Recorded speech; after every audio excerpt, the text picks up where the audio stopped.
Hi, it's Miss Anne from the Witchard Stovall Public Library. This is our first edition of our quarantined Harry Potter Storytime. J.K. Rowling, the author of the Harry Potter series, has allowed teachers, librarians, whoever, to go online and read her books so that everybody that's quarantined at home can still enjoy reading, even if you didn't have the books in your household. So we're going to hope that you're going to join us each week. We'll do bits and pieces of the book, and we'll hopefully be able to work our way through the series. Hopefully not too far, because that means that we are still quarantined for a long time. But of course, we're going to start with Harry Potter and the Philosopher's Stone, written by J.K. Rowling.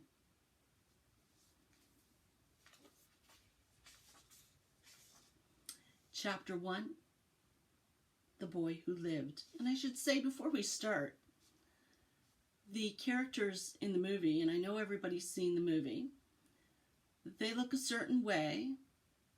And I know when we read through the books now, we think of those characters, we have those people's faces in our minds as we talk about the characters. But when it first came out and we didn't have the movies, I had different faces in my mind for each of the characters, and even a different way that they behaved.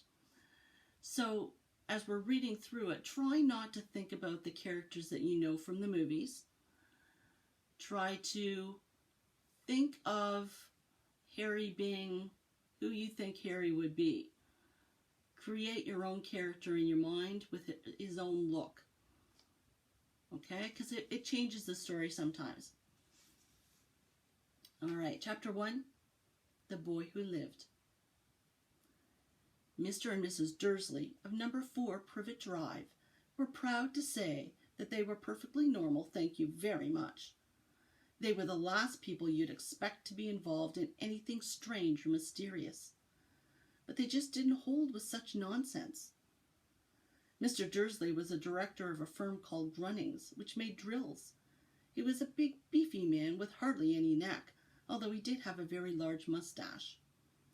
Mrs. Dursley was thin and blonde, and had nearly twice the usual amount of neck, which came in very useful, as she spent so much of her time craning over garden fences, spying on the neighbors. The Dursleys had a small son called Dudley, and in their opinion, there was no finer boy anywhere. The Dursleys had everything they wanted, but they also had a secret, and their greatest fear was that somebody would discover it.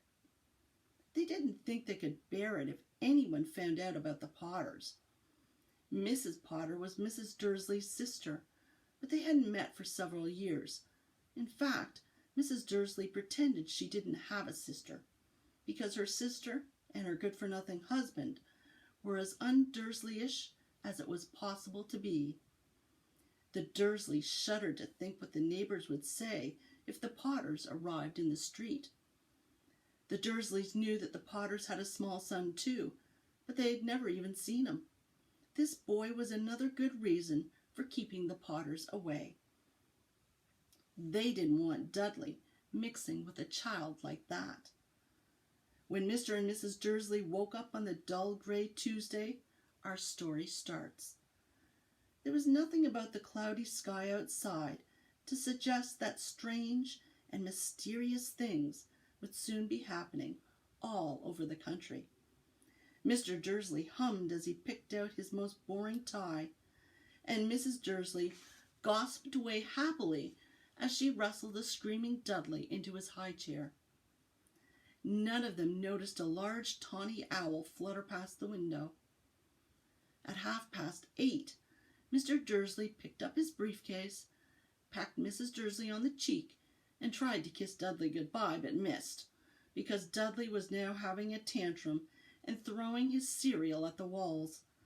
"Little tite," chortled Mr. Dursley as he left the house. He got into his car and backed out of number 4's drive.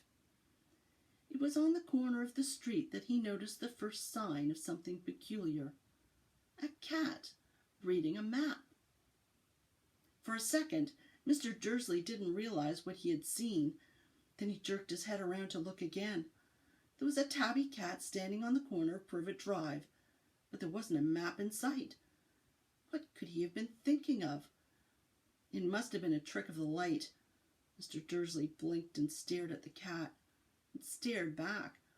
As Mr. Dursley drove around the corner and up the road, he watched the cat in his mirror. It was now reading the sign that said Privet Drive. No, looking at the sign. Cats couldn't read maps or signs. Mr. Dursley gave himself a little shake and put the cat out of his mind. As he drove towards town, he thought of nothing except a large order of drills he was hoping to get that day. But on the edge of town, drills were driven out of his mind by something else. As he sat in the usual morning traffic jam, he couldn't help noticing that there seemed to be a lot of strangely dressed people about. People in cloaks. Mr. Dursley couldn't bear people who dressed in funny clothes. The get-ups you saw in young people. He supposed this was some stupid new fashion. He drummed his fingers on the steering wheel, and his eyes fell on a huddle of these weirdos standing quite close by. They were whispering excitedly together. Mr. Dursley was enraged to see that a couple of them weren't young at all. Why, that man had to be older than he was, and wearing an emerald green cloak. The nerve of him! But then it struck Mr. Dursley that this was probably some silly stunt. These people were obviously collecting for something. Yes, that would be it. The traffic moved on, and a few minutes later, Mr. Dursley arrived in the Grunnings car park, his mind back on drills. Mr. Dursley always sat with his back to the window in his office on the 9th floor. If he hadn't, he might have found it harder to concentrate on drills that morning.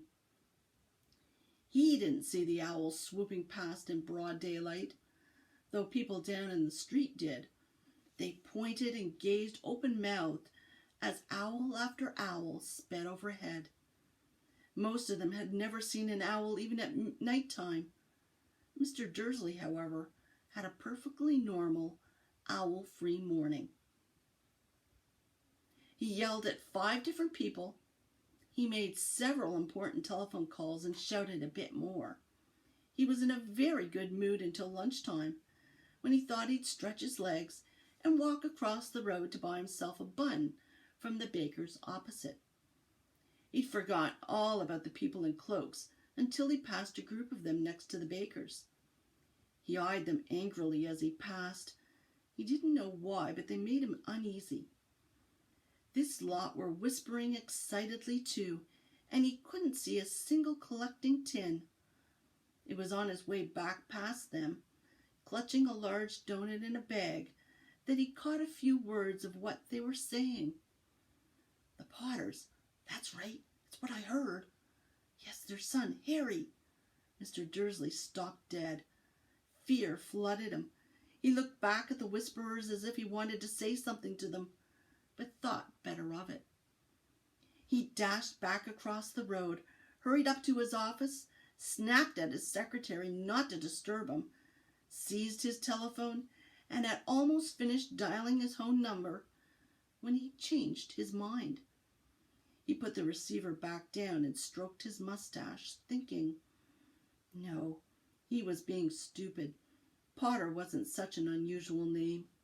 He was sure there were lots of people called Potter who had a son called Harry. Come to think of it, he wasn't even sure his nephew was called Harry. He'd never even seen the boy. It might have been Harvey or Harold. There was no point in worrying Mrs. Dursley. She always got so upset at any mention of her sister. He didn't blame her. If he'd had a sister like that. But all the same, those people in cloaks. He found it a lot harder to concentrate on drills that afternoon, and when he left the building at 5 o'clock, he was still so worried that he walked straight into someone just outside the door. Sorry, he grunted, as the tiny old man stumbled and almost fell. It was a few seconds before Mr. Dursley realized that the man was wearing a violet cloak. He didn't seem at all upset at being almost knocked to the ground. On the contrary, his face split into a wide smile, and he said in a squeaky voice that made passers-by stare, "Don't be sorry, my dear sir, for nothing could upset me today. Rejoice, for you know who has gone at last. Even muggles like yourself should be celebrating this happy, happy day." And the old man hugged Mr. Dursley around the middle and walked off. Mr. Dursley stood rooted to the spot. He had been hugged by a complete stranger. He had also thought he had been called a muggle, whatever that was. He was rattled. He hurried to his car and set off home, hoping he was imagining things which he had never hoped before, because he didn't approve of imagination. As he pulled into the driveway of number 4, the first thing he saw, and it didn't improve his mind or his mood, was the tabby cat he spotted that morning.